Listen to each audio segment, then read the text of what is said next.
Je sais bien qui vous cherchez, Jésus de Nazareth, le crucifié. Il n'est pas ici. Frères et sœurs, hier soir, nous méditions sur cet immense dialogue entre Dieu et sa création, cet immense dialogue dans lequel Dieu lui-même, pour ainsi dire, errait dans ce paradis tout neuf qu'il avait fait et où il ne trouvait pas sa créature préférée, Adam. Et il posait cette question, Adam, où es-tu? Donc nous avons vu que Dieu cherchait Adam, il voulait le rencontrer. Il l'avait créé, mais d'une certaine façon, il percevait déjà qu'il n'y avait plus de possibilité de rencontre. Et puis, nous avons médité la parole qui ouvre l'évangile, la Passion selon saint Jean. Et là, c'est Jésus lui-même qui dit « Mais qui cherchez-vous » Il s'adresse à des brigands, à ceux qui sont venus l'arrêter sur ordre des autorités. Et il répond « Qui cherchez-vous » Et eux répondent « Jésus de Nazareth ». Ils visent celui qui devait être leur victime. Et ce soir, curieux intervenant, la plupart du temps assez surprenant, mais tout à fait extraordinaire, ce sont les anges dont saint Pierre nous dit qu'ils se penchent avec convoitise sur l'histoire des hommes parce que les anges n'ont pas cette chance, n'ont pas encore cette chance de leur voir apparaître Jésus ressuscité. Et donc, ils se demandent, eux qui connaissent le Fils de Dieu depuis tout temps, depuis leur création, ils se demandent comment va-t-il arriver là-haut? Et en même temps, ils disent à ces quelques femmes qui veulent achever les rites funéraires de la mise au tombeau, de la mort, elles viennent pour accomplir et mettre en ordre la mort telle que les hommes la conçoivent. C'est les anges qui disent « Mais je sais qui vous cherchez ». Mais d'un air de dire avec une sorte d'humour « Oui, mais je sais bien aussi que vous chercherez peut-être, mais vous n'allez pas le trouver ». C'est un peu, vous savez, comme on fait pour les enfants quand on leur cache les œufs de Pâques dans le jardin. Je sais bien ce que vous cherchez, mais est-ce que vous allez le trouver? Et donc les anges, avec une sorte d'humour, de finesse, disent aux hommes, vous savez, c'est bien de continuer à chercher, mais vous savez, c'est difficile de le trouver. Nous-mêmes, les anges, nous sommes très, très exercés, mais il arrive à un certain moment que Dieu nous déconcerte. Eh bien, vous aussi, je sais bien qui vous cherchez Jésus, le crucifié. Voilà donc, d'une certaine manière, que la boucle est bouclée. Ceux qui gardaient l'entrée du paradis, l'ange aux glaives de feu, comme dit la liturgie, ceux qui gardaient le paradis, voilà qu'ils sont venus là, dans un jardin, comme au premier paradis, et ils ont dit à ces femmes qui voulaient absolument savoir ce qui était arrivé à Jésus, ils leur ont dit, je sais maintenant pourquoi vous cherchez, je sais qui vous cherchez. On ne l'a pas encore vu. Ils sont un petit peu sans doute cet éclair de feu qui a ouvert le tombeau, mais on ne les a pas vus, vous ne les avez pas vus, vous ne l'avez pas vu, vous ne l'avez pas retrouvé. Mais la question, effectivement, et c'est ça que les anges posent comme question, mais vous, les humains, qui l'avez connu dans la chair, comment allez-vous le reconnaître? Voilà une question. Vous allez me dire, là, on entre dans la théologie fiction, parce que nous n'avons aucun témoignage sur la manière dont ils l'ont reconnu. La plupart du temps, vous verrez, quand on lira les récits d'apparition de Jésus après Pâques, la plupart du temps, ils sont là, un peu comme des benets, qui ne comprennent rien, qui ne le reconnaissent même pas. Mais je voudrais aller plus loin que les premiers témoins. Permettez-moi un peu de folie ce soir. À quoi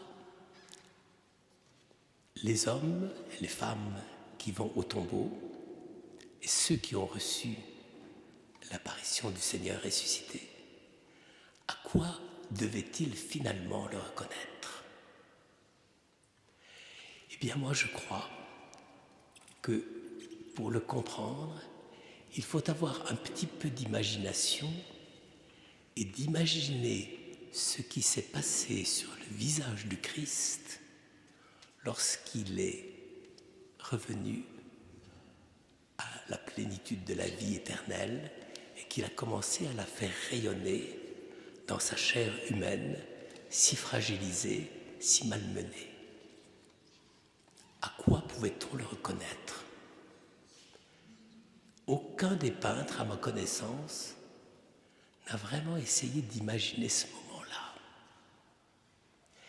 Car ce qui fait qu'on pouvait reconnaître le Christ quand on l'avait connu auparavant, c'était une chose très simple. C'était un geste humain, très humain, auquel on ne pense pas tout le temps, et pourtant si indispensable, et qui manque parfois si cruellement dans nos relations. C'est le sourire. Et oui, frères et sœurs, on croit toujours que la religion c'est très sérieux. C'est sûr que c'est sérieux, mais sérieux avec un certain humour et un certain recul. Quand Jésus s'est relevé du tombeau, quelle a dû être sa première réaction? Ça a été celle d'un sourire. Non pas le sourire un peu ironique et qui pense uniquement « ils auraient voulu m'attraper mais ils ne m'ont pas eu ». Ça, c'est plutôt pour les bandes dessinées.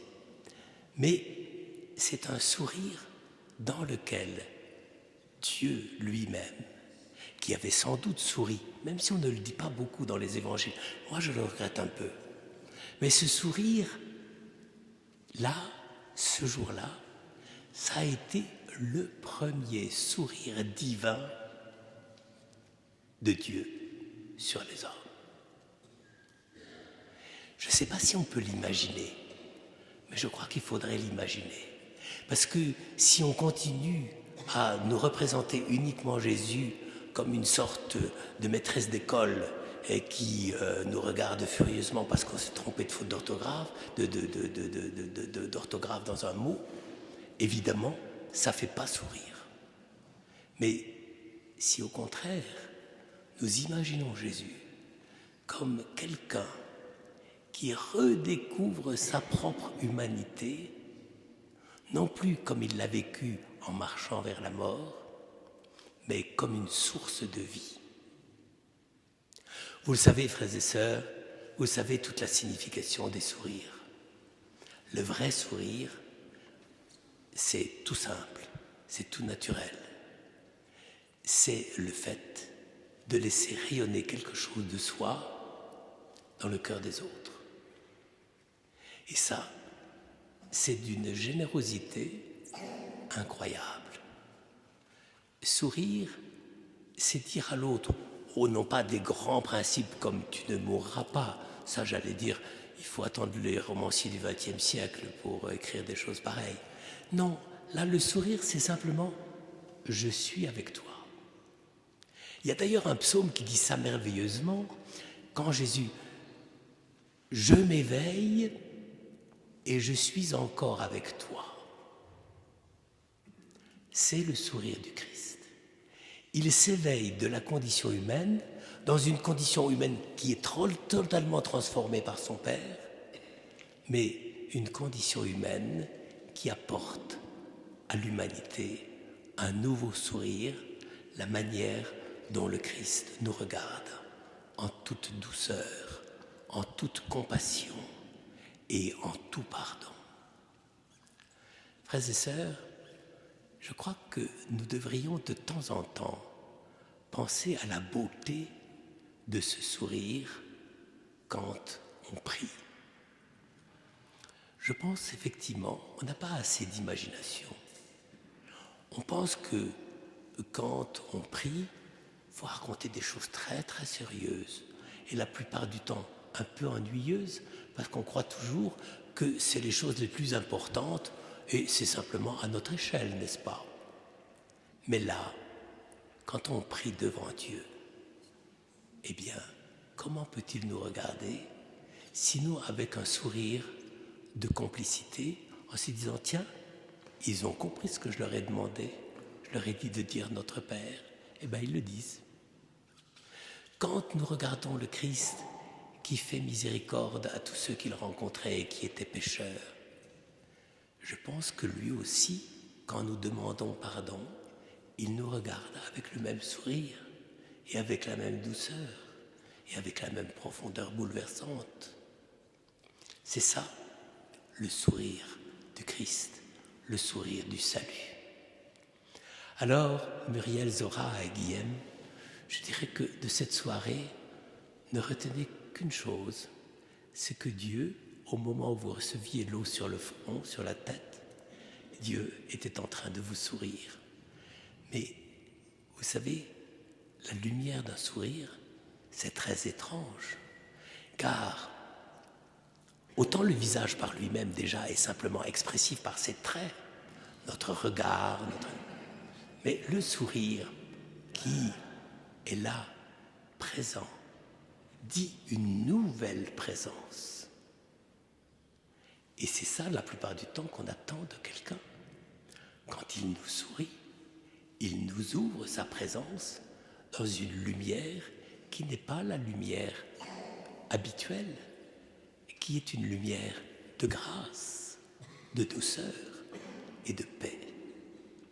Alors, je dirais, on vous a baptisé pour que vous captiez le sourire divin du Christ sur vous et que vous puissiez le faire rayonner dans toute votre vie.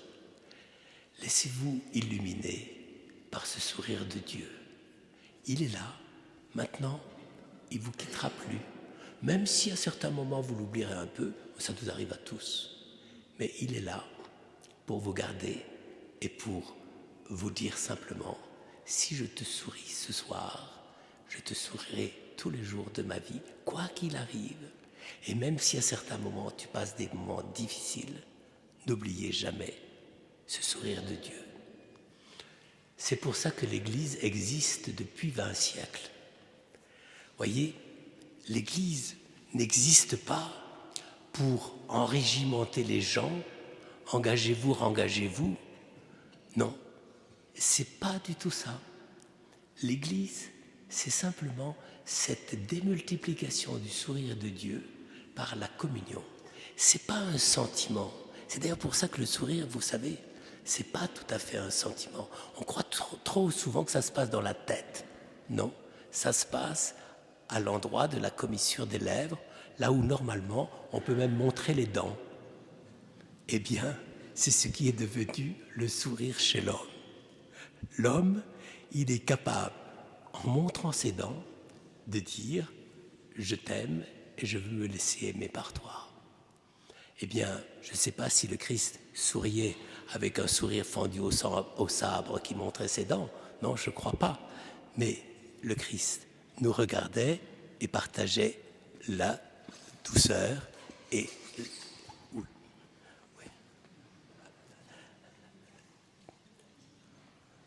Bon, c'est bien, d'accord? Là, on arrête là. Bon, je continue. Non, mais ça gêne pas. Bon, allez, bon, fais-moi un sourire. Bon, très bien, voilà, parfait. Voilà, eh bien, c'est ça, le sourire de Dieu. C'est quelque chose qui vient, qui est donné gratuitement et qui dit simplement que Dieu est là pour partager quelque chose, un secret, sa vie éternelle, pour que ce secret rayonne jour après jour dans votre cœur, dans votre vie et dans tous ceux qui seront autour de vous. Amen.